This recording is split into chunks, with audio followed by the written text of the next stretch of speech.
Hola amigos, aquí Mario de Ranchomc.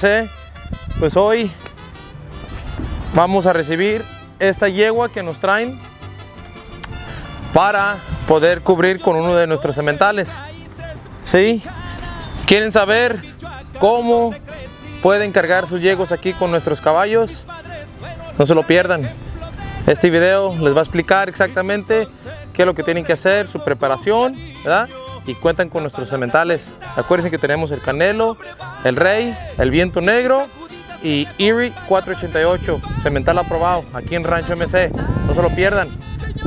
Ahorita van a mirar esta hermosa potranca que vamos a cargar con el Rey.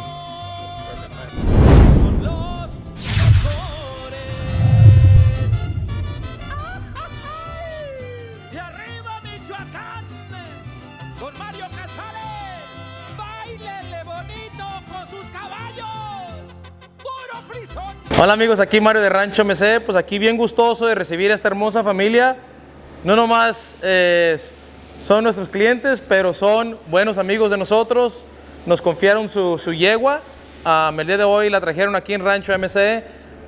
Lo prometido es deuda. Vamos a explicarles y enseñarles un poquito del cuidado de cuando nos traen las yeguas para cargar con nuestros sementales, y algo del proceso, y algo para que ellos se queden a gusto y bien, sabiendo que su yegua está en buenas manos. Bueno, Julie, Antonio,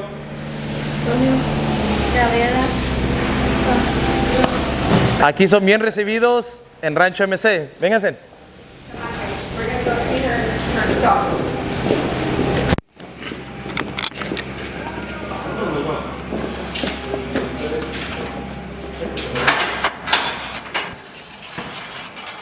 Como ven, aquí todos nuestros caballos están bajo cámara.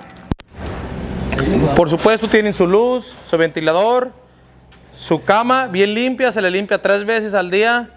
Contamos con un sistema de moscos. By the way, Texan Mosquitoes, ellos son los que nos cuidan nuestros caballos y nuestras familias y personas que vienen a visitarnos aquí al rancho. ¿Sí? Hoy vamos a verificar a ver si ella está lista. Vamos a prepararla para que el Rey la pueda cargar, ¿verdad?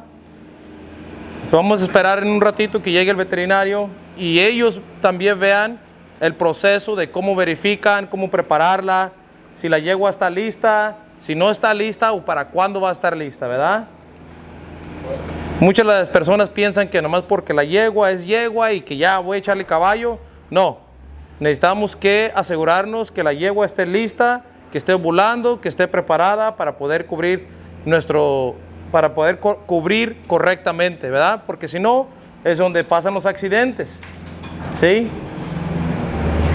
Y antes de eso vamos a tratar de hacerle todo. Vamos a tratar de hacerle sus cascos, que sus cascos estén recortados, que ella esté limpia de su estómago. Vamos a bañarla, vamos a trenzarla, vamos a resurarla, ¿verdad? Antes de que ella ya vaya a tener su baby o antes de que nosotros cubramos con nuestros caballos, ¿verdad? Para asegurarnos que ella esté saludable, que esté bien, ¿verdad? Ya les damos a saber a los dueños, ¿saben qué? La yegua no está lista, pero vamos a prepararla, vamos a limpiar su estómago, está bajo de una vitamina, sus cascos se ocupan qué hacer, o necesitamos que quitarle cerraduras. ¿Por qué? Porque al tiempo de cubrir las yeguas, a veces las yeguas se asustan y pueden patear los caballos, o a uno que está agarrando la yegua, maneando la yegua, ¿verdad? Oh, by the way, mi regalito que me trajeron los amigos, muchas gracias. ¿Cómo saben que me gusta el tequila? Pajarito nos dijo. Pero amigos, muchas gracias. Okay, thank you. Mario. We appreciate it. Thank you, amigo. No, a ti. Thank you. We're extremely happy. No se lo pierdan, viene más. Ahorita vamos a esperar al veterinario para que nos dé a saber en qué estado está la yegua, ¿sí? Hey guys, so aquí Mario de Ranchomc. So we have Dr. Grady from Weatherford. Aquí ya llegó. Vamos a verificar la yegua, a ver qué estado está la yegua. Ojalá y esté lista ahora, pero si no, Dr. Grady y su ayudante aquí de Weatherford van a a prepararla y a tenerla lista para que la cubra el caballo. You got the fancy mic and everything. Yeah, yeah. We'll go into one of his boys, or who we bring Yeah. to? Okay, which one? Who? El rey, El the Rey? king. Yeah. Okay, perfect. Has she cycled this year? They don't know. Don't know. Okay. Have you bred mares before? No. Okay. First All right. time. So you're gonna walk her through it, and then you're gonna be on camera. Okay. Good. Okay. So, traditionally, you know, we wait till this time of year. So mares go through a period of anestrus where they're not cycling at all in the early kind of winter, early spring, that sort of thing. So this time of year, we usually expect for them to be cycling. They will, we'll do like an artificial photo period sometimes where we'll put them under lights.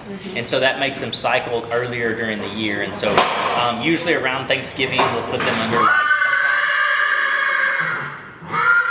He's ready. He's ready. So we'll put them under lights, you know, around Thanksgiving. Usually to make them cycle earlier. This time of year, they're usually cycling naturally though, or they're getting ready to rock and roll. So we'll see what she's got today, and then we'll kind of go from there and make a plan. Perfect.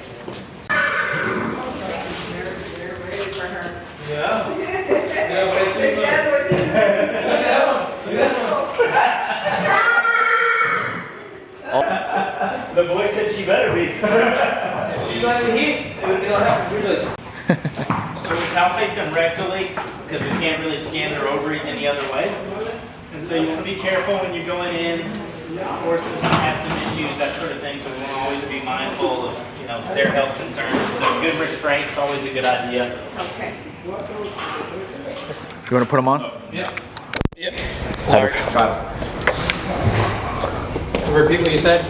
Oh, so safety is one of a big concern with these guys because they're such big creatures, and so safety for them and safety for us. And so having a good set of stocks like this is a big help. Easy, sweetheart. You're okay.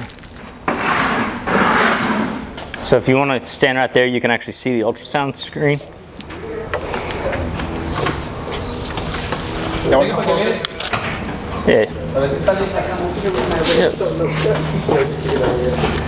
Easy, girl. You're okay. So that little kind of round looking structure right there is her uterus, okay? And so we can follow that all the way to this side. Oh, hey. And so you see all those little circles? Yeah. So those are follicles. But none of them are that large. When they get to, you know, 30 millimeters, I'm getting excited about them, but they're very small follicles right now. And so I'm okay with that, you know, nothing going on there. So this uterus, you can see how it loses structure.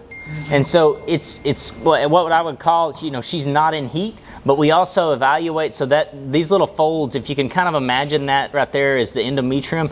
And so it almost looks like a wagon wheel. And so when they get in heat, it'll be like really puffy, if you can imagine that. Okay. And so we'll go over here to the other side. That's your colon. We don't need to see that. Easy, girl. Hey. So this is her right ovary. And you can see how she's got multiple follicles on there. But none of them are really big, and we don't have any sort of structure. So like we can take control of the estrous cycle if we have what's called a CL or a corpus luteum. So that's what produces progesterone, so that will maintain your pregnancy. Okay. And so if we have a CL or a dominant follicle, we can control those with hormones.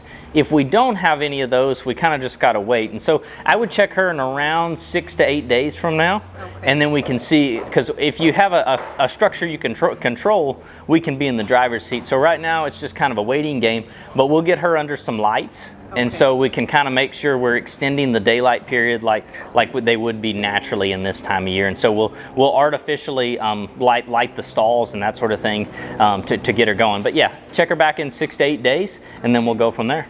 Okay. So you put her on a schedule to check her? Yeah, we can check her in about a week. Yes, she sir. She will be stalled here. Okay. She'll be stalled here, and she'll be under light. Ella va a estar bajo luz. Okay. And you can schedule her for 6 or 7 days. Yes, sir. Sounds good. Check her again. All right. Thank you. Very nice to meet you guys. Very nice to meet Very you. nice, sir. Pleasure. It takes about, so a follicle grows at 3 to 5 millimeters per day.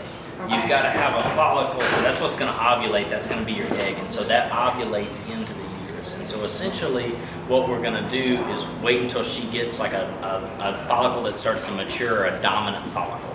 And so when you have a dominant follicle, that will, so all those other follicles that were there will usually regress a little bit, you know? And so there's a couple fates of a follicle, you know, you can either have a dominant follicle or, you know, it'll actually regress down and so go back into your subordinate population. And so basically we're waiting for one of those to decide, hey, it's go time, and that kind of thing.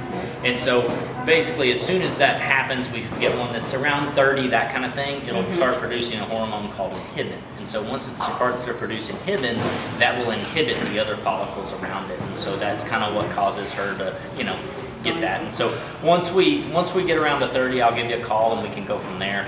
You can induce them to ovulate, and so that's kind of cool. So, but it has to be a follicle with edema, a large enough follicle with, you know, a certain amount of edema, that kind of thing. And so estrogen causes edema within the uterus, and so that's what I'm looking for when I'm looking for that edema. So sometimes if you're listening to me when I'm with Cody, I'll be like E3, that kind of thing, and so that's the edema score. Okay. And so because she's a maiden, I wouldn't expect her to have much trouble with fluid or anything like that. So, did you guys try? Y'all didn't try to breed her last year, did you? No. Okay, I just wanted to make This is sure. the first, yeah. Okay, perfect. And I assume y'all are wanting her to carry. Yes, Okay, definitely. good. I think that's a great plan. You know, from that standpoint, I think it's very important for a young mare to carry early on in life. Oh, okay. Even if you do plan on doing embryo transfer later in life, the main reason for that is because I don't like them if they've never carried. Their cervix gets really tight, and so they don't get fluid out as well later in life, that sort of thing. And so, you know, those mares that we flushed, you know, 3, 4, 5 embryos off of a year for a couple of years, and they never actually truly carry, it can be a big problem of trying to get that fluid out later. And so, some of my embryo mares that we flushed all the time and have never carried, those girls, when they get to be 8, 10, you know, 12, 15 years old, it's really hard. You battle on fluid, and so you can't get that fluid out of them. And so then we have to do other methods. Wow. Yeah. Okay. No. But yeah, no, I think we should be in good shape, so we'll see you in a week. Pues la yegua del amigo Tony y Judy no está lista el día de hoy, ¿verdad?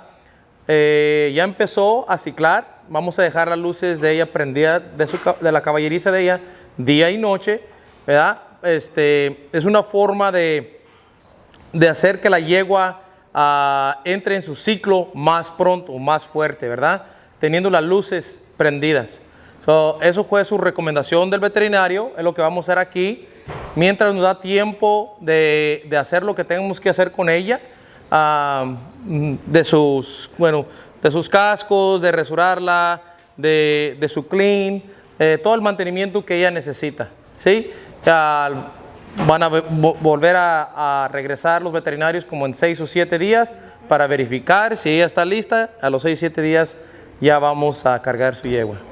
¿Sí? Mientras se va a quedar aquí en Rancho MC, la vamos a cuidar y si tienen cualquier pregunta nos echan una llamadita, ¿sí? Y ya sabemos que está en buenas manos aquí en Ranchomc. Muchas gracias. Gracias por la confianza.